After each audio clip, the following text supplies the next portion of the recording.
60이 넘으면 삶의 무게가 가볍지 않습니다.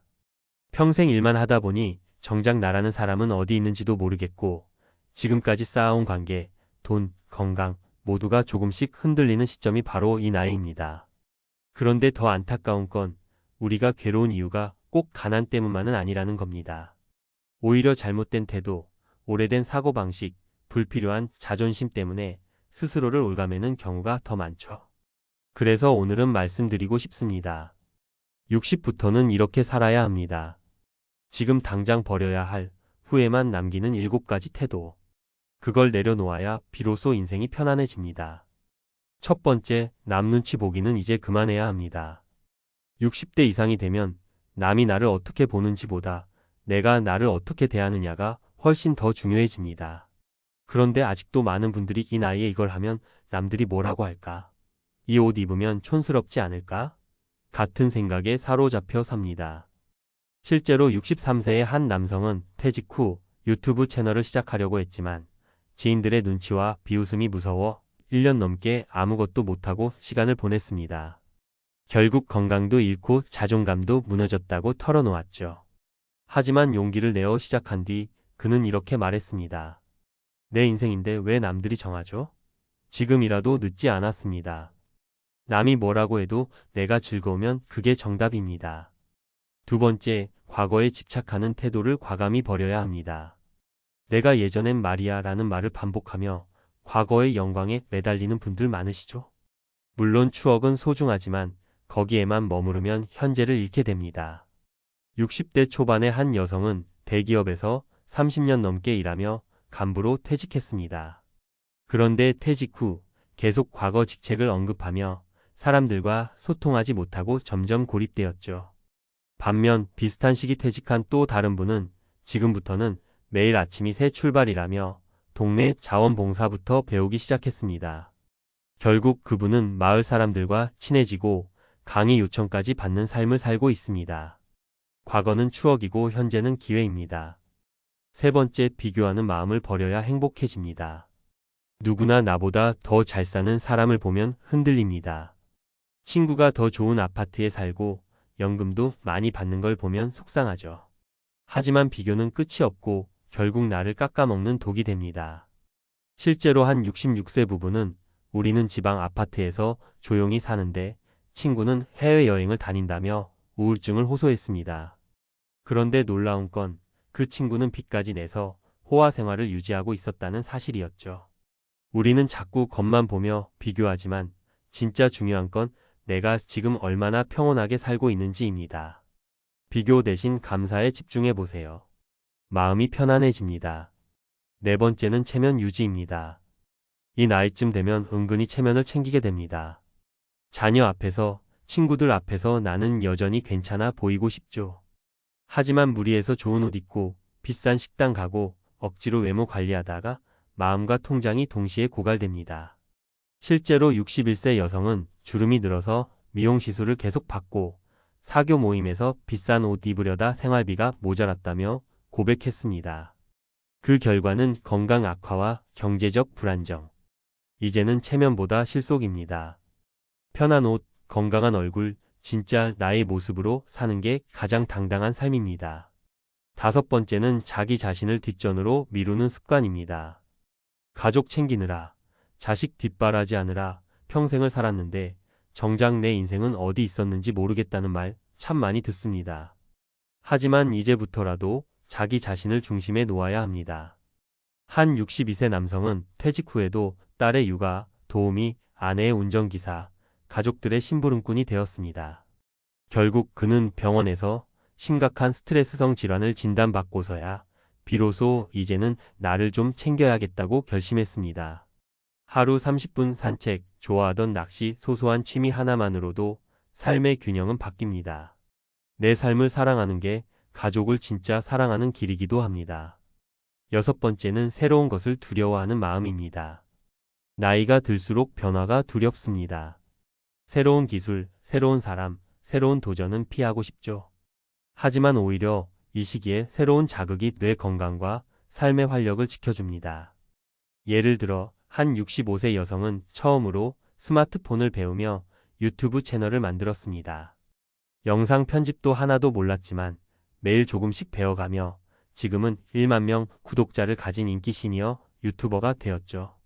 나이 때문에 포기하지 말고 나이 덕분에 더 자유롭게 시작하세요. 마지막 7번째는 용서하지 못하는 마음입니다. 친구에게 상처받은 일, 자식에게 섭섭했던 일, 형제 간의 갈등 다 마음속에 쌓아두고 계시죠. 그런데 그 감정들이 사실 가장 나를 괴롭힙니다. 63세의 한 여성이 말하길 오랫동안 언니와 싸우고 연락을 끊었는데 언니가 암으로 쓰러졌다는 소식을 듣고도 못 가겠더랍니다. 미움이 너무 커서. 결국 장례식장에서 통곡하며 왜 그걸 끝까지 안 풀었을까 후회했다죠. 이 나이에는 미움보다 평화가 중요합니다. 먼저 손 내미는 사람이 결국 승자입니다. 이 7가지 태도는 우리가 스스로를 가둬놓은 울타리일 수 있습니다. 지금이라도 늦지 않았습니다. 이 울타리를 하나씩 걷어내면 60부터는 훨씬 자유롭고 거침없는 인생을 살 수 있습니다. 남은 시간이 아까운 나이, 후회할 시간도 없습니다. 지금부터라도 진짜 나답게 살아보는 거 어떠세요? 이제부터 말씀드릴 내용은 단순히 마음가짐을 바꾸는 데서 끝나는 게 아니라 구체적으로 60세 이후의 삶을 실질적으로 어떻게 변화시킬 수 있을지에 대한 전문가적 관점에서의 조언입니다. 말은 쉽지만 실천은 어렵다는 것 저도 잘 압니다. 그래서 지금부터는 무엇을 어떻게 해야 하는지를 하나하나 짚어드리겠습니다. 첫째, 가장 먼저 해야 할 일은 내 삶의 우선순위를 다시 정리하는 일입니다. 은퇴 후 삶은 과거의 연장선이 아닙니다. 완전히 다른 리듬과 가치관이 필요하죠. 우선 매달 수입보다 내가 어떤 삶을 살고 싶은지를 기준으로 놓고 생각해 보세요. 예를 들어 어떤 분은 매달 300만 원 이상 있어요. 삶이 유지된다고 막연하게 걱정하지만 실제로 그중 100만 원 이상이 남 눈치 보기 소비인 경우가 많습니다.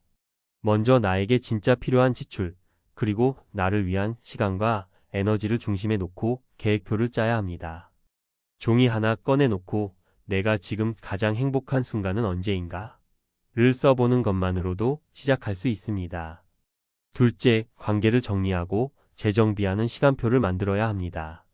이 나이가 되면 억지로 이어온 인간관계가 많습니다. 오래되었다는 이유만으로 계속 만나야 한다고 생각하죠. 하지만 그런 관계들이 오히려 스트레스가 된다면 과감히 정리하는 것이 정신 건강에 도움이 됩니다. 반대로 나를 진심으로 걱정해주고 응원해주는 사람들과는 더 깊은 관계를 맺는 것이 좋습니다. 특히 고립을 피하려면 작은 사회에 속해 있어야 합니다. 주민센터의 동아리, 작은 독서 모임, 노인복지관 강좌 등 나와 비슷한 관심을 가진 사람들과의 연결고리를 찾아야 합니다. 매주 1회, 월 4회만 모임을 가져도 우울감과 외로움이 현저히 낮아진다는 연구 결과도 있습니다. 셋째, 건강관리는 더는 선택이 아닌 생존의 필수 조건입니다. 60대 이후엔 체력이 떨어지는 게 당연한 흐름이지만 내려가는 속도를 늦추는 건 본인의 선택에 달렸습니다. 특히 추천드리는 방법은 복합 운동 루틴입니다.